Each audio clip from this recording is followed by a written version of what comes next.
we are always in this state of becoming, right? And then we give birth.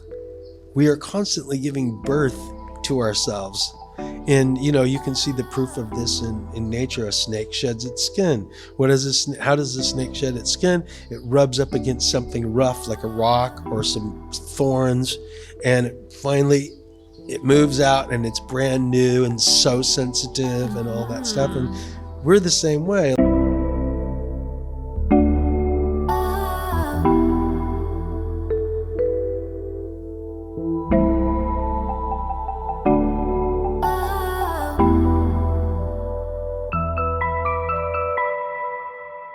Hello and welcome to Curious Ones podcast by Yandara. I'm Yael Ginzburg, the host of the podcast, a yoga and meditation teacher and philosophy lover. Each week you will hear eye-opening interviews with the different teachers of the Yandara Yoga Institute located in beautiful Baja, Mexico, along with other teachers that pass through here. This life-changing knowledge shared through authentic, heartfelt communication will help you live a happier, more fulfilled, and connected life. Let's dive in. I'm so honored to have our guest today, Bolo Prather. Bolo is a yoga philosopher, storyteller, and musician who is always around here at Yandara. He's part of the band Jaya that plays our satsang here. And yeah, he's just teaches the different groups yoga philosophy. So I'm so happy to have you on the podcast, Bolo. Thank you. So let's start with kind of your background and how you got into this part of the world. Wow. I got started in yoga when I was around 19, into Kundalini yoga with Yogi Bhajan. And I did that for about 3 years. I did a 40-day teacher's training, and then I lived in a yoga ashram in San Rafael with about 70 people. A lot of people. Yeah. And I did that for about a year, and then I stayed involved with that community of people. And after a while, I realized that wasn't the form for me, though I really liked the yoga and the experiences I was having with it. Then I met my teacher, Baba Haridas, who was my teacher for probably 25 years. And it was a very different form of yoga in a certain sense, but both of these traditions, the sadhana was based on the chakra system, and just a bit of a different approach. And I found that in doing those sadhanas practices, I was always curious that they were using the chakras. I didn't know what they were per se, and other than we're supposed to concentrate on them, and you do this, you visualize this, and you visualize that, and I felt the effects, but I kept wondering how to more about what it really was. What is this system for me, rather than just repeating what I would read or what someone would say about the chakras. And then in the midst of all this, I came across the teachings of Ramana Maharshi, Nisargadatta Maharaj, and basically the teachings of who am I was the question. And I had experiences at the ashram and Kundalini yoga of the I am presence, or this sense of I am that had nothing to do with me personally or what I would say, but more of a universal sense. And then in reading these different masters and these teachers, I realized that this was a well-trod path in a sense, and that using the basic mantra of that is, who am I? As a way of, because the ego always wants to assume an identity, become something, become somebody, that this was a way of, by saying, who am I, you're saying, well, does that really hold up? Now that's the individual. The individual, yes, I owned a restaurant. I'm a father. I was married. I have this relation and that relationship, and so you have these different identities with each person, right? And whoever you meet, you have a relationship. And I started realizing more and more that with every person I know, I'm a different person. I'm not just Bolo. And to my dad, I'm Danny or Daniel. To my partner, I'm either, depends if they're happy with me or not. Yeah. Give you a very expletives, and it depends. I could be wonderful or not. So I started Never. realizing everything stands in relationship to I. And I started more the slow unfolding. I mean, I'd say a big turnaround for me is one day I was at a satsang with my teacher of the time, Baba Haridas, and he's a silent yogi from the jungles of India.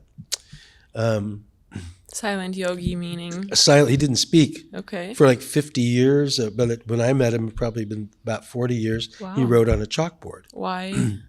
Why didn't he speak? He used to say it to avoid arguments, but he was just joking. Okay. But it was basically, if you don't speak, you listen. And you'll find in listening that you're actually drawing forth from the other person, you're bringing them forward rather than, sometimes talking can be combative. It can be defending your position, your beliefs. Well, when you're silent, you just mostly listen. Right. And How can you be a teacher, though, if you're silent? chalkboard, he could write it all. I mean, it was a lesson in simplicity because the truth is the most utterly simple thing. What we're aspiring to, we've complicated to a huge degree. Yeah. And we've complicated by investing our egos with all these notions of self-importance, what it is to be a yogi, all manner of things. Because the habit of the mind is to become something, to be somebody of value, because we have an inherent need to be valued by our tribe. Right. And no one wants to be insignificant, right? So we go through this wrestling match with ourselves in order to discover that. To discover what our worth is. Who we really are. Yeah. And what's the worth of it, And so this teacher of mine, Bob Haridas, he would always say, I'd go meet him privately or talk, say things to him, and he would just go, "You will see. You will see who you are." He goes, "It is inside you." And da da da. He would just say the simplest things, and I go, but what about, but his presence was so strong in just him being him and listening.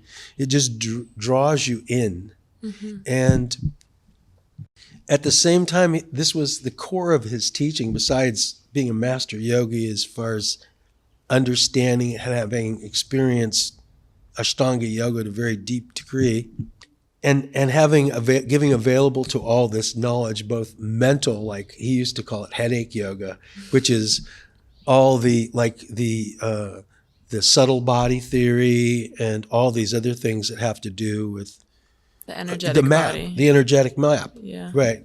And it's like I didn't have a lot of interest in that. Enough. I mean, basically, I just want to know enough to be. Rest is just an accessory. Yeah. Laziness, I don't know what we call it. I just, if it'll get me there sooner, hooked up, connected, that's where I'm at. That's what I'm interested in.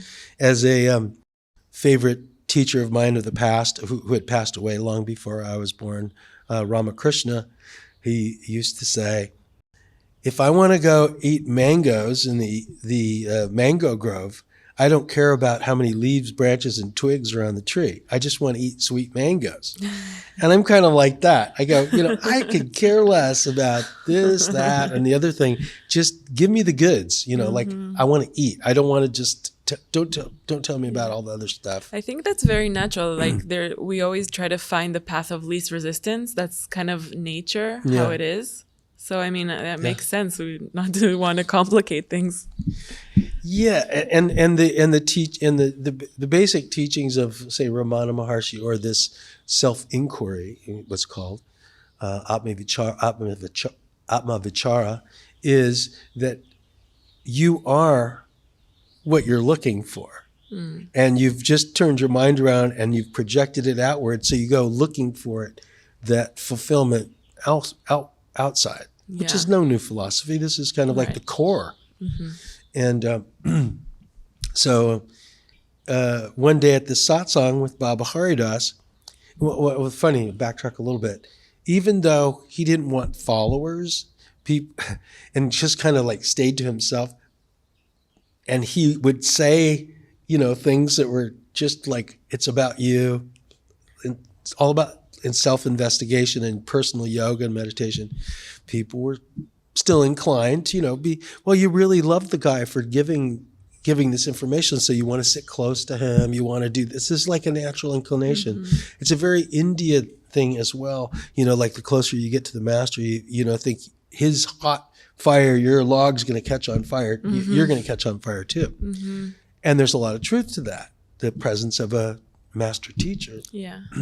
But at the same time, he's always saying, it's in you. Yeah. So this sets up a bit of a conflict within oneself, within me, and I started kind of stepping back a little bit. I didn't want to be a follower. I didn't feel like it was my natural inclination, and he didn't feed that at all. And one day at satsang, and I'd always do kirtans at satsang, do the same thing I'm doing now, basically. I was sitting and kind of looking at all the people, and I was just feeling this deep sense of appreciation for Babaji. And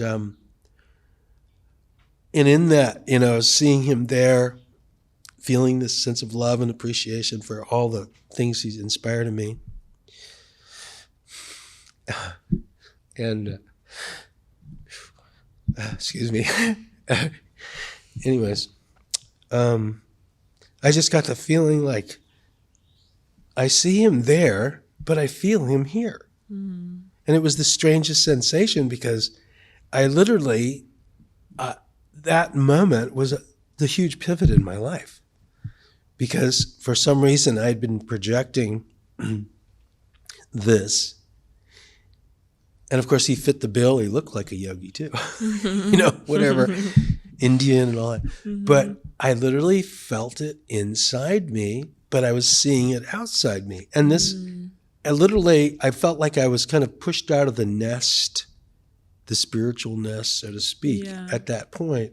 This was probably 30 years ago. And it's like, from then on, I just felt like it's not, and I absolutely love all the people in that group, the Hanuman Fellowship. Wonderful people. I had great experiences with them, adore them. And at the same time, I felt like I let go. Something in me let go of the need to be fixed in this place, which was Santa Cruz County, blah, blah, blah. That group per se. And I felt like I was supposed to be just wander and sort it out on my own. Yes, it is inside me. And yes, I have these internal conflicts with it. But at the same time, I had a solid yoga practice. I mean, pretty much I hardly ever missed a day for so many years of doing the sadhana and practice. How does your practice look like? I've turned it all the time. I came to a point a few years back, and I don't know if it's pure laziness or what it is, but after about 45 years of real day, one morning I'm sitting there and I go, so when am I not doing yoga? Yeah. When am I not connected? And then that became my new thing. And I realized it's not like I'm done. It's like I'm beginning. And I'm beginning with the idea that, yeah, I don't know. At the same time, the thing I do know is that I'm never going to be divided again. I might fall, I might but I know how to get up. Yeah. I know how to breathe. I know how to recapture myself. If I get angry, I know how to take a walk. If I have techniques. I have these things when things go awry in the world. And so that wasn't a thing. The thing was just, then it was like, well, yoga is a full-time thing. The more you do it, the more you do it. Like say, really, that's just the truth of it. The more you turn your mind towards it, you're engaged again. And it's knowing how to turn the car on, basically turn the chakras on, how to activate and turn your attention, reclaim your attention, and focus it on yourself again. Because everything is built on this I sense. Right. So let's talk about that. How do we take these practices outside of the yoga mat? Because most of us in the West are used to going to a class, enjoying it, feeling so relaxed after it. And then the moment you step out of the room, somebody honks or somebody's like bumping into you and you lose it. You lose that whole feeling. So how do you continue that off the mat? Good question. Well, this is where I think again, it's full-time yoga. First of all, of course, when you begin, first is the physical, right? I think you suffer enough that somehow you go, I need relief from suffering. You find a yoga class, that feels good. You get a relief, and you go, you want it to last longer, right? That's just a natural inclination. That feels good, every bit of it. And then one naturally, in wanting to feel more, you tend to, like, how can I do that? And if you're fortunate, then you'll find some methods to do that you practice on your own, like whatever that may be. In my case, it was learning a certain thing, and the teacher at the time said, well, you have to do this every day. It's like, this is a practice. Kundalini. Yeah. And again, with Babaji, like regular sadhana was, he always wrote on the chalkboard, that my answer is always regular sadhana. So always coming back to the practice. Always coming back to the practice. Yeah. So that when you leave the yoga class, you're actually engaging now the thing that you've warmed up for. It's like the yoga practice on the mat in the studio is just a warm up for the race. It's just a warm up for your life. Right. It's not the goal by itself. No, it's just a way to loosen up the energy so that you can be prepared to be spontaneous. Because everything in yoga is about concentration and attention. You can't do anything unless you have a certain discipline of concentration. You notice that if there's no concentration, energy just kind of fritters away, right? So all the different sadhanas that you learn, whether any religion, doesn't matter, it requires a certain intention to bear fruit. Because if you do something without much attention, you get a result that looks like that. Yeah. Right. So when you think of yoga off the mat, then, well, how do you engage that same idea of attention when you run into things into your life, when things come in that are not so happy making? Yeah. So let's talk about that. How do you do that? Yeah, how do you do that? So again, I see the first thing is to reclaim your attention. Very first thing. Because our attention is usually outward moving. And it's, how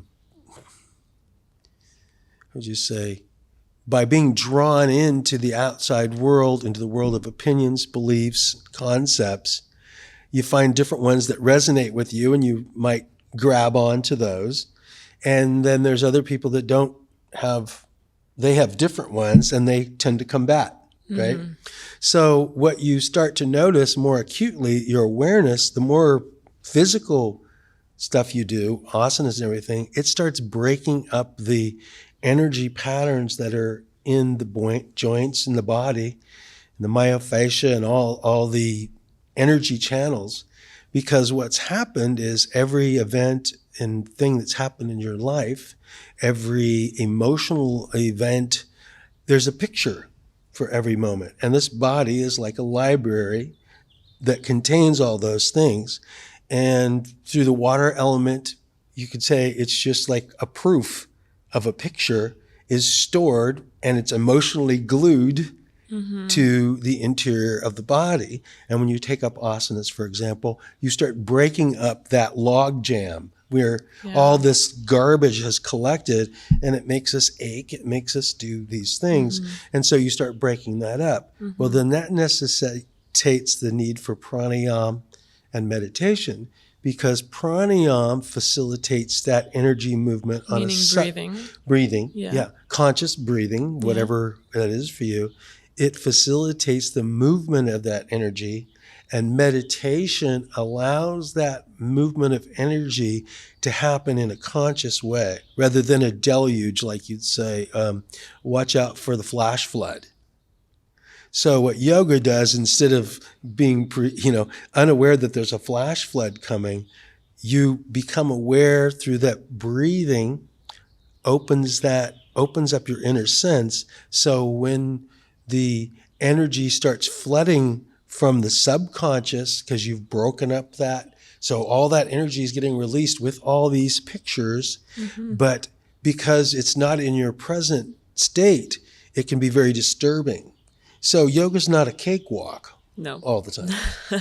And actually, you're actually for a shitstorm sometimes, because you've undone all these things. And so it's actually pretty serious business in certain ways, in that's why the continual sadhana, the day-to-day, even though sometimes you're just like, I don't want to do this, but you do it.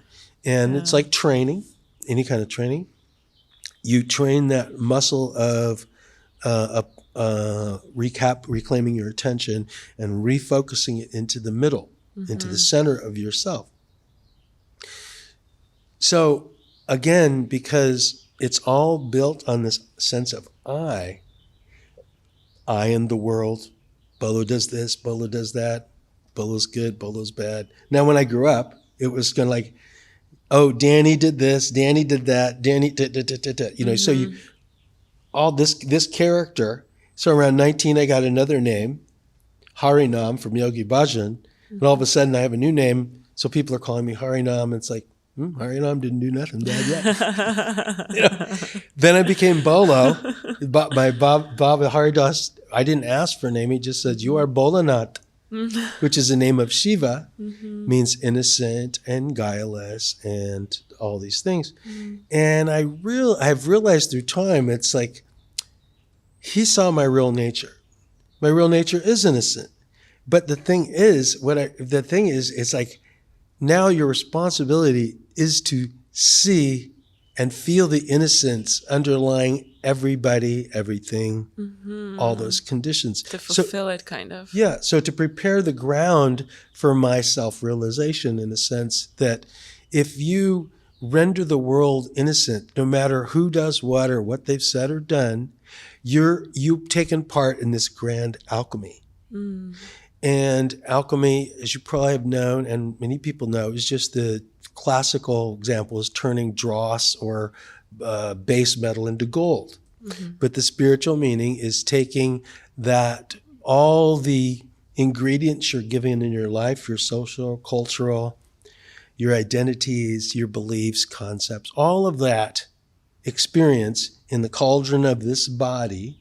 The breath stirs it up, your practice stirs all those things together, and out of that, you're turning to light. You're turning that back to light, right? So you're taking in information and transforming that information back to light.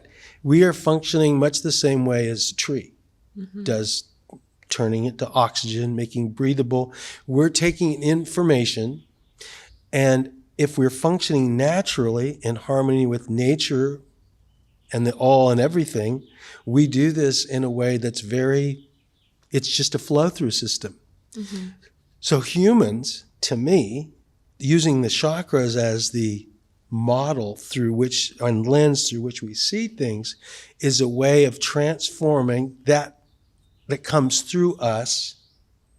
And to be enlightened or to understand or change that into light, we need to apply our attention to the process. Because the energy is always going through, but it's always got the stamp of me, ego, identity. Yeah. Now, when it goes through that gets constricted. That energy, instead of being a pure 100% flow through, now has to go through the identity filter. And this is where the chakras come in, and and I would say the main thrust of what I'm trying to express and understand myself, of how to transform this, because I'm also a chef or a cook, whatever you call it. And I started very young in life cooking. I like to jump around a little bit, if you don't mind. At first I was cooking to please the taste and everything. Then I became the head chef at this ashram, and then I owned a restaurant, and on and on.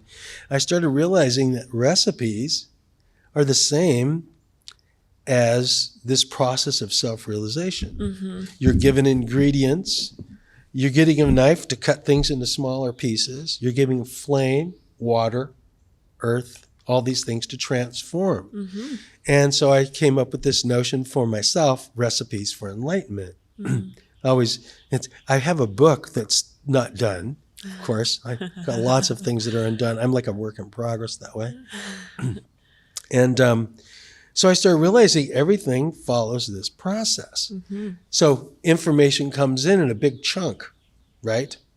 What do? You got to cut it up into little pieces so you can understand it, because it's made of all these parts stuck together. So again, here comes how the chakras started working, because I wasn't content with just to know how many petals and what color they were, and I could care less. No, it's okay, it's cool.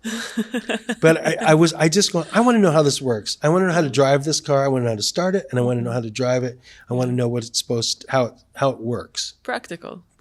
Yeah. Because again, simple. I want to find the most simple possible way to do this, because of my nature, I can express that way.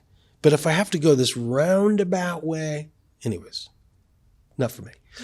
So basically, the principle works like this. First, you're reclaiming your attention, which is just being present. In a way, the present moment is like the key to turn your attention from looking on the outside and how things are all separated, and turning it to see how things are connected. So you're basically connecting the two. You turn this key is turning your attention on yourself. Okay, what do you mean by that? Can you go into that? Yeah, so in order to first one needs concentration and application of attention. This is a necessary thing in the toolkit. If you can focus on the sense of I, or the sense of self, that's the key. And you turn that key, and by turning, I mean, instead of just thinking of the I of duality of me and the world, all of a sudden you're turning it, you're focusing your attention on the function, and you're igniting the chakras. In other words, you're putting some gas in there now. You're actually letting the energy flow that now, because it's diverted to the outside world, into the world of the thousand things, now it's just on the one thing that the world is emanating from. It's like it's all coming from source. But the source looks divided when you see the outside world. Now, when you turn your attention on yourself, you look at source itself. So you feel the source of your energy, and when you do that, you activate the chakras. It's like they're already working, but they're working on a little bit of energy. They're not working at their capacity of transformation. They're running on low flow, right? But wouldn't that be like of risk that when you turn your attention inward, that you're refocusing on the I and the individual part of yourself? Actually, no. So here's in a way, to put it into context, and this is always part of how the conversation it goes, is that, for example, something happens in your life that, and like this is just day to day. Let's take the world, what's going on right now. There's a war in Ukraine, right? There's a war going on. Now, you're not living there, I'm not living there, so we hear about it and we have our feelings about it, and but if you have an aunt or your mother lives there, you have another feeling about it, right? If you follow what I'm saying. Yeah. So if you have that, now what happens is the very first thing, as energy comes to us, so this information comes to us, it goes through the chakra system. It goes through first the root chakra, or Muladhara. Muladhara, or the first chakra, Mula means origin. So things emerge from, it's sort of the dirt from which things grow. It's the solid, this is it. We're looking at the physicality. When I see you and I see your physicality or all this stuff, this is the first chakra. And so what happens is this information comes into us. If we have some identity with that, oh, my mother's over there or whatever, then all of a sudden we're pulled in. That's our ego, right? Our ego gets pulled in, up to me. This relates to me. Now, if you start worrying because your past experiences are embedded in this physicality, it all of a sudden ignites all those past experiences, and they come to join in with their concerns and reactions, right? So because it stores all this information, it ignites that. It's like you're starting the motor, but if the ego is in the way, what happens? It doesn't catch. But what happens, it spins. So what we do then is you start thinking of survival. And what can I do to shore up my fortress so I can survive this, right? Those are the thoughts that come through that thing, right?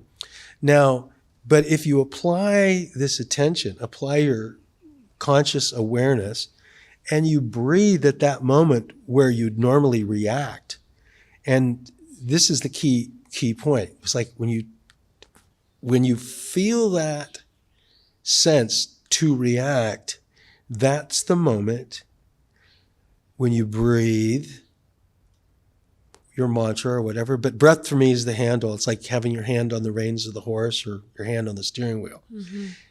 You breathe out, breathe in, breathe out. And when you do that, it relaxes enough because you've given yourself space to see this in a different way, rather than just reaction and being emotionally carried away. Because all the chakras are working, but they're working through shadow. They're working through past. They're working with recycled information. They're not working with present situation, present application. That would be clear. But because they're doing it again, reacting the way they've done before, so now they are you're having recycled response. If you are aware, again, the key is to be aware of this sense of self, because otherwise the ego, you move into ego mode, which is defense, it goes into that mode, rather than ego as a facilitate your enlightenment. So basically, when you get a hold of your breath or the reins or the wheel, then all of a sudden, slowly you start getting a sense of, I can respond to this rather than react. And when you go into that, or you go move into the second chakra, you move into the second wheel of subtlety, fluidity, solution-oriented, solvent, dissolving. So it starts dissolving the idea of solidity that you were so certain of, that you were ready to defend with your life. And all of a sudden you go, oh, I don't have to think of it that way. And you start, different options start coming to you. Oh, I could do this, I could do that. Now, instead of being stuck in the physicality and defending it and protecting yourself, all of a sudden this sense of vulnerability and fluidity happens. And when that happens, it moves into the third chakra, the fire chakra, and it transforms and vaporizes that. So it goes from the solid to the fluid. Now, an interesting thing about the fluidity of the body is, as you know, it's about 72% water in the body. And those studies show that when, you could put love or hate or something on a jar of water and you look at the crystalline structure and it assumes this beautiful shape when it's love or kindness or that.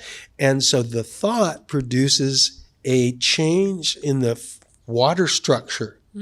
So when you're reacting, what happens when you get this blast of information and you react, what happens to the water element?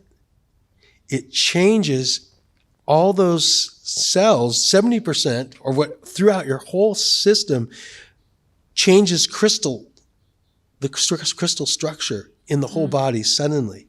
In order to relax that, that's why we need to have that full-time yoga attention going, breathe, take a walk if you need to, come back to yourself. This isn't just a yoga process. This is like the full-time yoga. It's like, because life is going to keep doing this. So breathe, let it settle, respond by seeing it with new eyes, new situation, new eyes. And then all of a sudden that old way of reacting starts dissolving, vaporizing. Getting out of that reactionary survival reaction to how do I actually want to respond from my core, from the higher self, if you could say. Yeah. And now this is not like airy-fairy philosophy. You can do this. This is something we do all the time. But when you're aware of it, you can actually get it. Right. And then when it goes to the third chakra, the fire chakra, what happens is it just dissolves to even finer spirit substance and rises. So the Kundalini then is rising up through these chakras. It goes through there, and then when it goes into the heart chakra, now instead of going, worrying and all those things, which would be your reactive mode, what's going to happen, all of a sudden you feel a sense of empathy, compassion, and those finer senses of connectedness. And that feeling of connectedness then rises further still. And this happens quickly. At first, it can be a little slow in the first chakra. But then when it gets, then you can give voice. It starts articulating in the mind the truth or the wisdom that is natural to you. And then when it moves to the third eye, it revealed how all this is connected. And when it rises to the third eye, you realize it's not just a gland in the head there. It's the sense of us. It's the us eye. Instead of just me seeing the world, if you look through the lens of we or us, what you see is both eyes are open. When both eyes are open, a third eye, which is the I am, which is an expression, you could say Om, I am, Amen, pretty much all the same. It's like Om is the designator, a way of saying this is the doorway to all and everything, this sound. And as it individuates into people and the many things, it doesn't lose any of that quality. It's just a many-faceted gem, But the only way that we can see that is if we can understand the function of the body and the chakras, how they actually work, how to activate them when we're lost. And so that's why I think of this is full-time yoga. This is not something you do and you're done. It's like yoga is what we are before we started breaking things up into little pieces. Mm-hmm. And yoga is just a name that some people use, but that's actually unity. Yeah. Yeah. Hey, I'm quickly interrupting the episode to extend an invitation. If you are interested in deepening into any of the subjects we talk about on the podcast, we offer many different experiences on our beautiful grounds here in Baja, Mexico.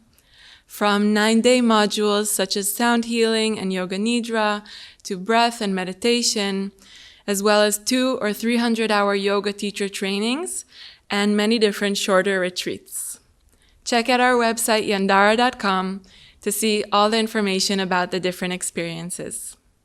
Let's get back to the episode. So when we think about, because this is something that is applied to every day, because every day there's something happens that we didn't expect or happened differently than what we wanted, or, just maybe even a small interaction with a person or a friend or a partner or something like that. I'm thinking about this now in the context of something that is going on with me. Maybe you can help me clear that up. I'll use this time with you for my personal needs. Good. I like personal. For when we know, because for me, I try to listen to some sort of guidance when I go through my life. So making different choices of kind of my path. And sometimes I get this feeling that something needs to change, but I don't know yet what needs to change. Right. And for me, that kind of stresses me out because I'm like, I feel like I need to know. How do I find out? And it really stresses me out. So do you have some advice for me? Yeah, well,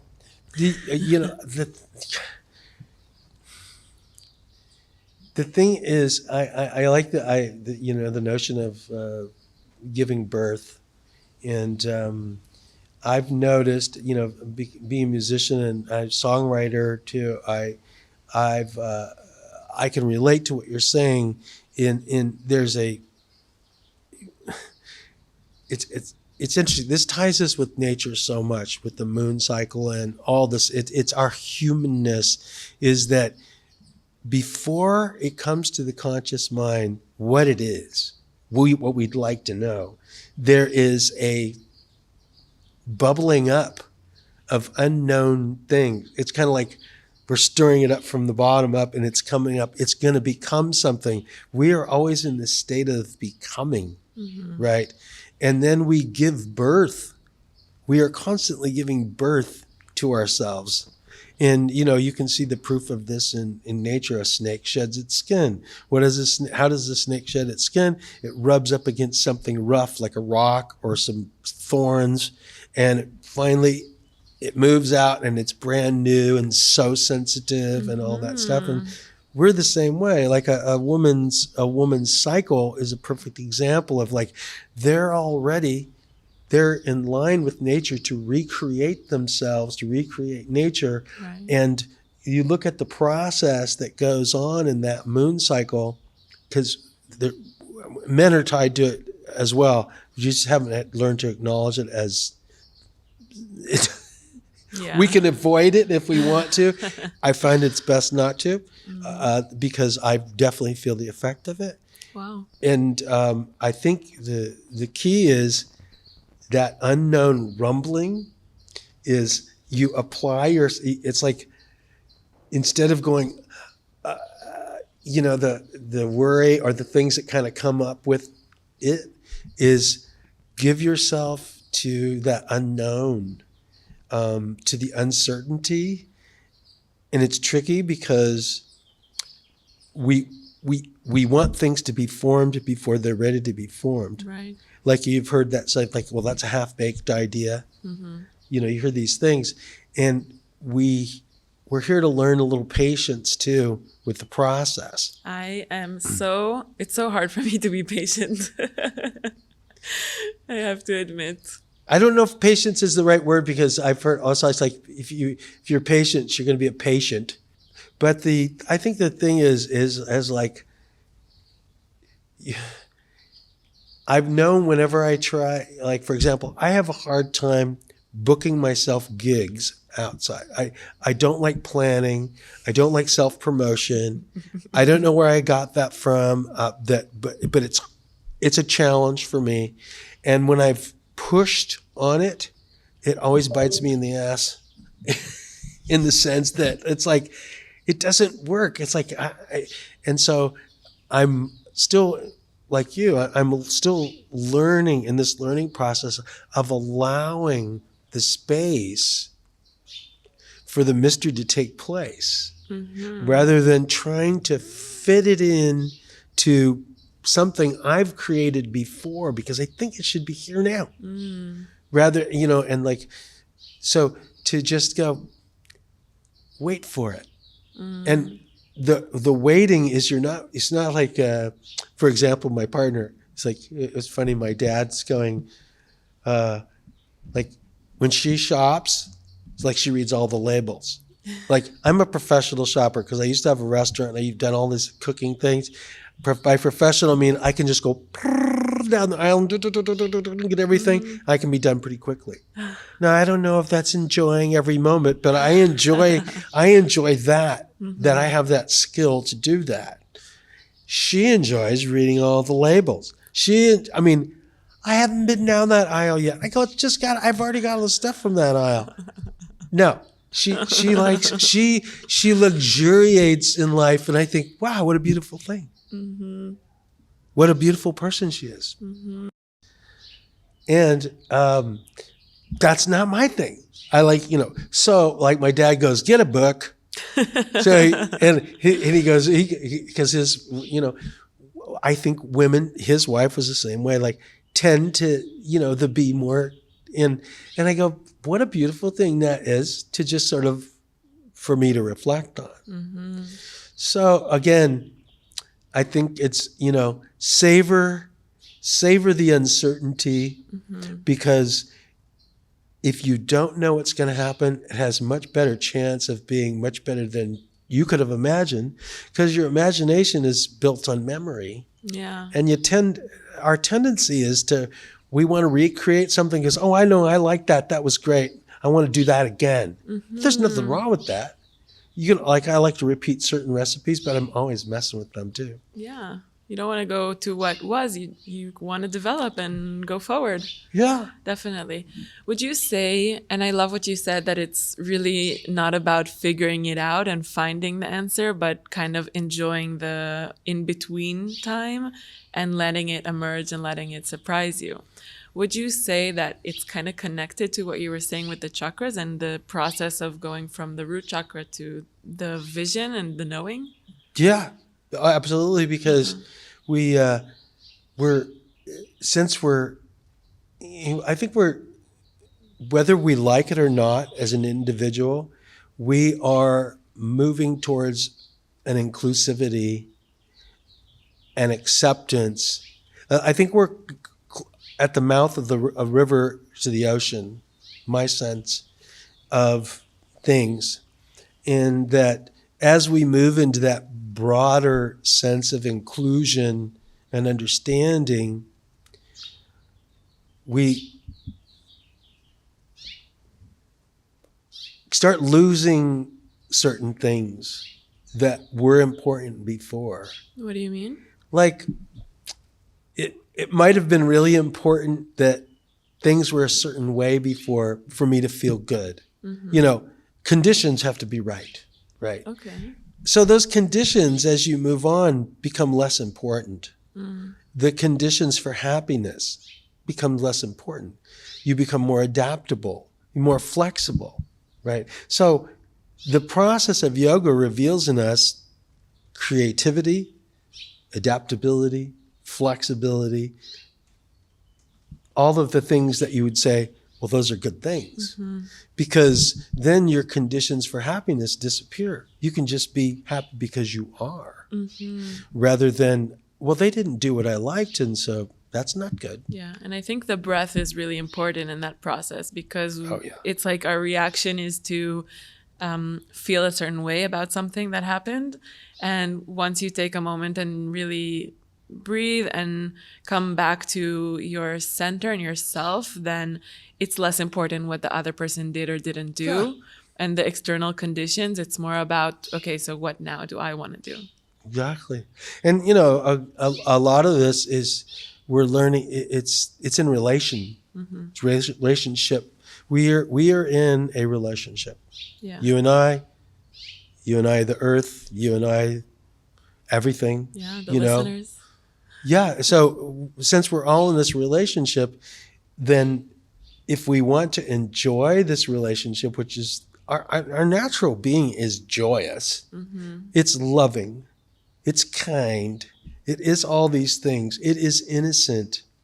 You know, it's just that we've covered it with a bunch of things. Right. We've covered it with conditions and stuff because we want to be of value. This is just our nature. Just like we want to be inclusive, loving, valued. We want to value, and all those things. And when the society or the world has created false, what do you call it, markers of value and such, and our real nature doesn't align with that narrative, there's a conflict because not everybody in our world may be like us in the sense that they may be more comfortable with the general trend of this thought or that thought. And this is where it gets tricky in the world and where we become a professional in a sense that, like my teacher before, you listen to people until they're done. I mean, you find, and you don't even need to look for it. It's like people are coming to your life. They may have an axe to grind. They may have this. They may feel strongly about that. But if they come into your space and there you are with them, we have a certain responsibility. And by that, I mean, we can respond to this ability that we have by allowing them to do what we're doing for ourselves. In other words, we're giving ourselves the space to let go of all these conditions we have. What finishes us, or what gives us, like, you know, finishing school or whatever, is that we can give that to somebody else. We can give them our ear, our heart, in the sense of like, and again, you don't need to look for it. Those relationships show up. And often it's the ones people that are closest to you. Your mother, father, your lover, children. Oh my God. All those things. You know, and sometimes you have to stand your ground. There's no set thing. It's like, again, I think the intention is to be available, to show up, and be spontaneous with, again, if you meet recycled meets recycled, just have a fight. Right. So we somehow need to do that. And that's why I think this, using the chakras this way and applying it to yourself constantly. It's not like you have to sit around going, okay, I'm going to do this. It's like, it's more like, here's the reaction. Here's my trigger. Turn the trigger into a key. I think that's key. Yeah. Turn that trigger that makes you want to go into reestablishing your ego domain. Turn it into the key, which turns your attention on this I sense, and you just do the work. Yeah. So this is, right now in the world, we're not working on anybody else. We're not fixing the world. We're not fixing the politics. We're not fixing the war. But if we can fix this, I mean, if we can just apply our attention to the inner workings of this, we've got it. The truth will take care of itself. And the more of us that just acknowledge our common truth, no problem. Yeah. Another concept I've been thinking about a lot recently is that really when we change our perception and what we focus on, so if we focus on the good that's happening and what is going right in our relationship, in our life and all of that, then it changes the whole experience and Absolutely. actually brings about more of that good. Absolutely. That's it, in a way, it's so simple. And if we to accept, I often in the class, in the sessions, are just saying the main thing, if we can just be responsible for everything that happens in here, and not blame the world, take away the blame, own it, own all these emotions, because when you do, then all of a sudden you can work with it. You can do this inner work, which is just applying your attention to what's already naturally happening, and it's self-revealing. It's self-revealing, and everybody has it. Everybody has this wisdom channel in them, and it's kind of just, the triggers will be there. You don't need to look for them. It's like trigger key. Yeah. Breathe. Breathe. Breathe. Let the solution unfold. Options come. I can do it differently. Transformation happens. And the more you do that, the more you do it, you create this pathway where it's easier and easier. You're not going, oh, am I going to do this? No, you just go, sometimes it takes a while to work yourself out of the dirt. Yeah. Patience again. Patience. It's like, it really, there's a lot of digging involved, because, as yogis, the classic thing is ignorance. Like, because of ignorance, we suffer. And the ignorance is taking the unreal for the real, and taking the real and thinking it's unreal. Yeah. And we're in a world of mirrors, and so it's very easy to get confused. And so that's why it's so important to bring this I sense and see how it gets refracted in all these mirrors into an ego sense, an ego of being the doer. This is classic yoga philosophy, is that the sense of being the doer is what traps us, because, oh, you did it, you're to blame, and on and on. When the simple truth is, there is this core I sense that's connected to the supreme or source energy, and all that we need to do, not always easy, is to let go of that false notion of self that always needs to be reassured, poor thing, whatever it is. This, sometimes we have to hold ourselves like our child. We have to give ourselves a hug, and it's not cut and dry. It's very warm and wet more than anything. It's a hands-on, heartfelt experience, and I think, if anything, for yogis, it's good not to be so much in your head about, it's simple, and it's more about it's not about adding things on to make yourself look good. It's actually about removing stuff so that lotus can come up out of the mud and open up to the sun, and then we're good. Yeah, it's always coming back to this kind of like not taking things too seriously, not overthinking things, just letting them unfold and be as they are. Yeah, it's all that. Yeah. Beautiful. So let's go on to the closing curiosity questions that I end every episode with. The first one is, what's something that you've changed your mind about? I would say the goal of spirituality. I would say the goal of I had a lot of concepts about that. And I think the thing I changed my mind about more than anything probably was that it's not about adding things on. It's about letting things go. It's more about the removal of things and understanding how they're attached, how they've attached themselves. I think, so you have to know how the cage is built to take it apart, right? So I think I changed my mind about that because I thought it would be like, oh, I'm going to get enlightened, or I'm going to get this, or I'm going to get that. And I just realized, no, it's not that. Mm-hmm. I love that because it's not, to be spiritual or to be a yogi doesn't mean that you have to be something specific and do something specific. It's about like what already is. Yeah, exactly. Yeah, I love that.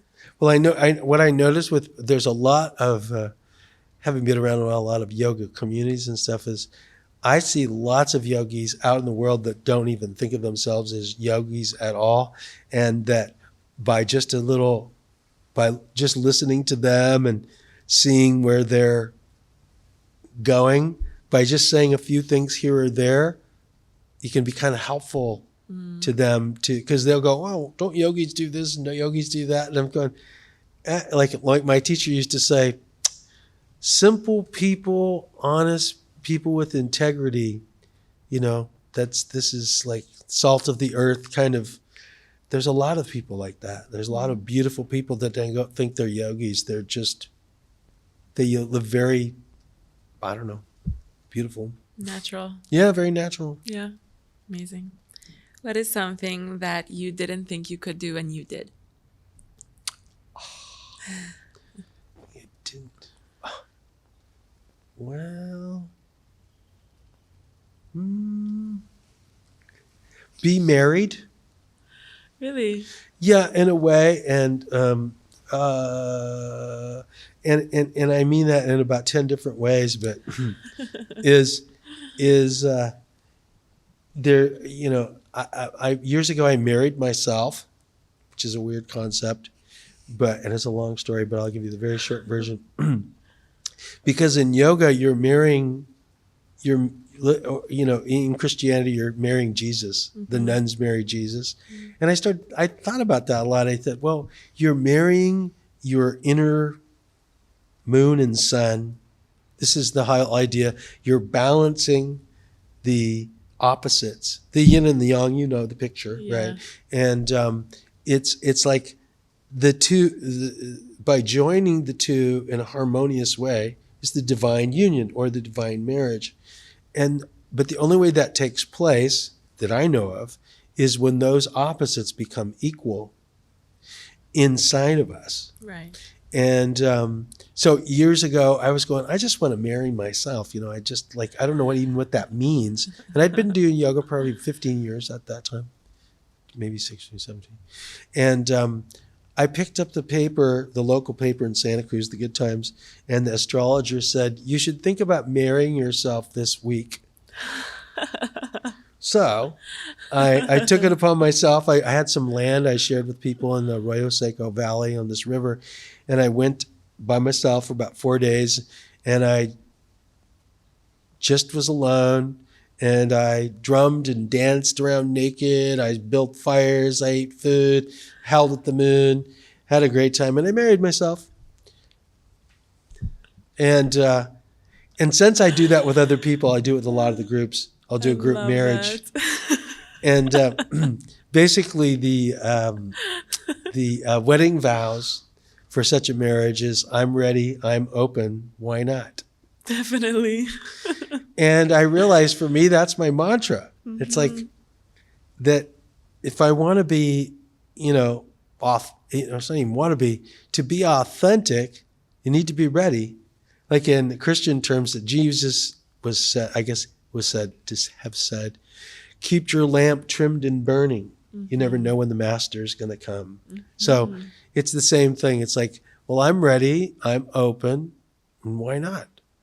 It's like, we have to be ready, because as the information comes into us, and we're open, then there's a flow through, and that flow through brings us into this equalness with everything. Yeah. And that is the state of yoga.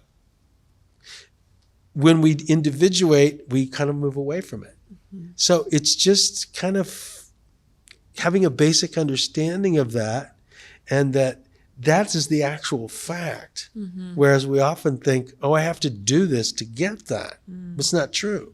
You don't have to do something to get something in this case. You are that, Yeah. right? But it's hard to accept because it's too simple. Yeah. I was like, wait a minute. No, I gotta do. Let's complicate it. I need years and years of suffering. It's like, okay, if you do. It's so ridiculous. It's so ridiculous how simple it is. It's the great paradox. Yeah. That we need to do something to get something when you are the thing that you are looking for. Yeah. But there's no game. So they in yoga terms, it's called lila. Mm-hmm. This is God's lila, God's play. Mm. And another thing that Saint Ramakrishna used to say was, the Divine Mother casts her net into the great ocean and of Maya, casts her net of Maya, of illusion, right? And when one breaks free, she dances and claps her hands, break free from the net. Yeah. And I just go, yeah. Yes.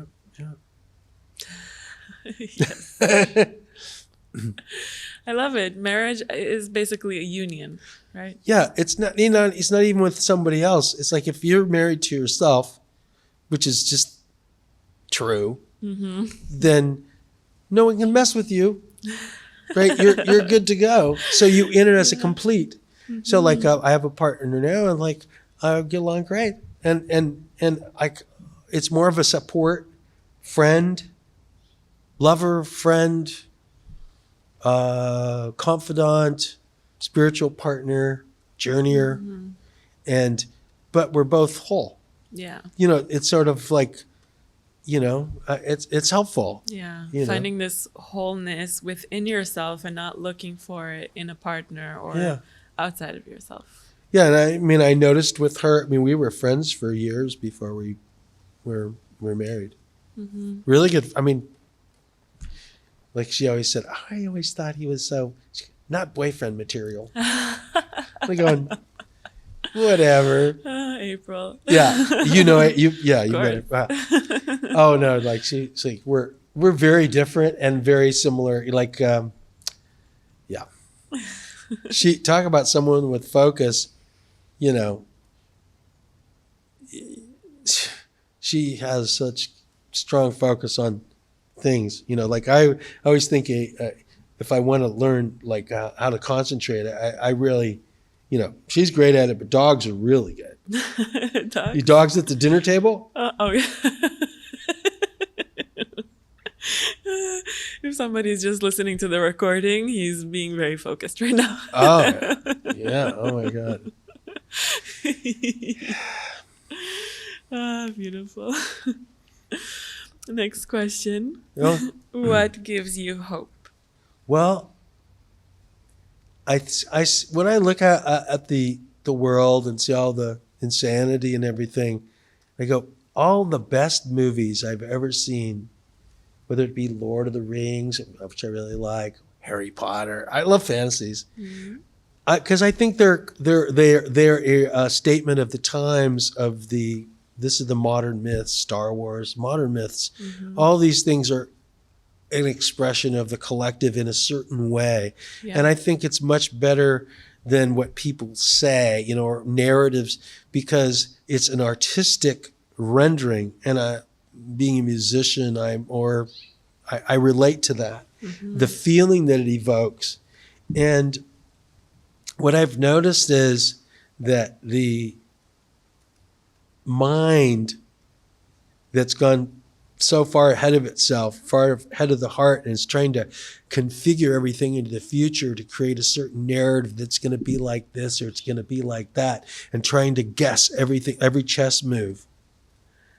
And when I look at that, I said, there's only one thing that they can't guess, and that is a response that is not against. Because the negative thrives, that thrives on a negative reaction. And I totally 1,000,000% trust that we have with us, there's a burning fire in all of us that is just consuming all that illusion in the sense that, I know this is getting stretched out a little bit, that the spontaneous reaction we're, as a collective planetary, millions of yogis, people aspiring to openness and a loving way of doing things, I think it's far more powerful than a manipulative attempt at control. Mm-hmm. And the only way to really unravel that, to me, is you have to see how you do it to yourself. If you see how you do it to yourself, you can see how the world collectively, as an ego, is doing the same. So by taking that responsibility for oneself, doing this inner work, we are warriors in a sense, but it's not against anybody. Mm. It's at uncovering that which really is and letting it do its thing. Mm. Right? Yeah. The good will prevail. The good will prevail. I'm betting my life on it. Yeah. I'll go, do your best. I don't care. Let's do this thing. Yeah. I feel like I find it's inspiring. Like the story of the Gita is the teachings of yoga came in the middle of a battlefield. Mm. And I think the dynamics right now of the way the world is, it is pressing that teaching to manifest itself. Mm-hmm. Right? Yeah. And so as that happens, watch and wonder, because it's going to be hair raising, beautiful, and because the earth is giving birth. Mm. The earth's giving birth. You can feel it. Yeah. It has to be. Yeah. It's giving birth, and no one's going to stop it. Yeah. And the old is dying, and it's giving a wail, like it's crying out and everything. It's like nothing can be done. The past is dying. The future is we're giving birth to a new way of seeing. Yeah. And I trust that. Yeah. That's kind of basic. Yeah, I mean, it's hard. It's kind of hard to say that when there's so much pain happening in the world. Yeah. But if we can learn from history, is that after these periods of pain come periods of great flourishing. Yeah. And consciousness. Yeah. Yeah, and everybody is. I mean, the thing is, like, it's pretty common to say, well, what can I do? Mm-hmm. And you go, well, there you go. You have all the ingredients inside of you. The work to be done is inside.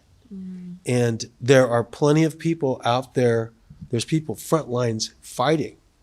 Well, I'm not there. I can't do that. And for some reason, I'm here, you're here. And wherever people are placed, the roll of the dice, yeah. That what can we do if we work on what this is and understand how our ego does what it does and how the function of self-realization happens, how we see things joined.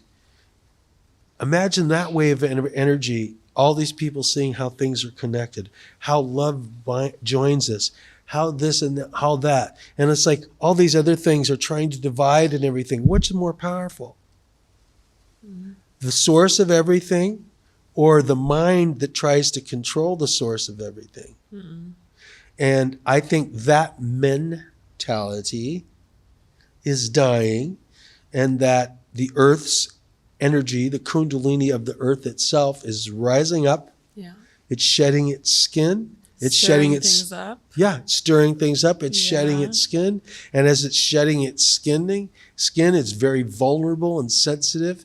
And people that are still trying to keep the scales intact and trying to make sure that they control the Shakti energy. Mm. They're scrambling. They're trying to make fear. They're trying to, go ahead. Because that's not my thing. That's not my job. Yeah. Our job, your job you've been given, whether it's doing podcasts or whatever thing, making music, being what you are and who you are is going to be is a lot, You know, I think there's what gives me hope is this grassroots energy that's happening, that is little spark, little spark, little spark, this community, that community, this community. The communication, the internet, the internet has been activated. The awakening is taking place. Some people are still half asleep. Some people are all asleep. So it just means that, well, we have our work cut out for us. You know, people come in here. How many people come through here? And so all we try to do is this, just however best we can to sort of going, how do we open, you know, the main asanas in this case off the mat is like opening, stretching your consciousness, opening your heart, stretching your mind, being more available, being more open to the expansion, because the expansion is going to happen whether we want or not. Right. But if we allow it, you allow it, I allow it, all the people here allow it. Yeah. So it's the same process as we were talking about before, like in my personal life, finding this patience and letting things develop as they need. And then again, on the global scale. Exactly. And universal scale, I guess. Yeah. Yeah. Beautiful. We're participants. Yeah. You know, it's like, enjoy it or don't. Yep. Definitely. You can enjoy it or not enjoy it. It's up to us. I mean, we are in a time in this story of this planet, pretty amazing. Think about it. Atlantis was something, I'm sure, pretty wild. Talk a lot about it. This is unparalleled. This is the big huzzah. Yeah, this is definitely going to be spoken about in history books for sure. And think of being part of it, you know, part of the awakening, part of the giving birth, part of, you know, of the allowing, you know, part of the witnessing. It's like, oh, great. And doing our own part in it. Exactly. And as you said, everybody in their own world. Yeah. Yeah, you open up your world. It's like, again, after meeting you, I'm that much more expanded. Because, me too. Do you know what I mean? Yeah. Yes. No, I really feel that. Definitely. Last question. Yeah. What are you curious about right now? Everything. I'm curious to see what happens. I'm curious the unfoldment, and you know, I feel like I'm watching that movie, and in that movie that's so exciting and at the same time scary. It's all these things, and yet there's something at me that's just, I'm going like the popcorn, watching it like this, and at the same time I know that all movies change and I won't be here forever, and so I'm just I'm curious just by nature, I guess. I don't know. To see how everything unfolds. Yeah, definitely. Me too. Me too. Well, I really enjoyed this conversation, Bolo. Thank you so much. I did too. This is my first podcast, and I thought I love the way you know, allowed it to take place and everything. And yeah, thank you. Thank you. Now, after this time to nurture your mind and your spirit, we invite you to take a moment to consider others. A kind wish might come to mind. Know that what we learn becomes more valuable when we apply it and share it with others. So share this episode on Instagram stories, tag Yandara and I, or share with a loved one so that more people can benefit from it. Our hope is that the search will lead you home to who you already are, to what was always there. We'll be back next week with more inspiration, honest conversation, and insight into the energetic world around us. Thank you for listening and watching.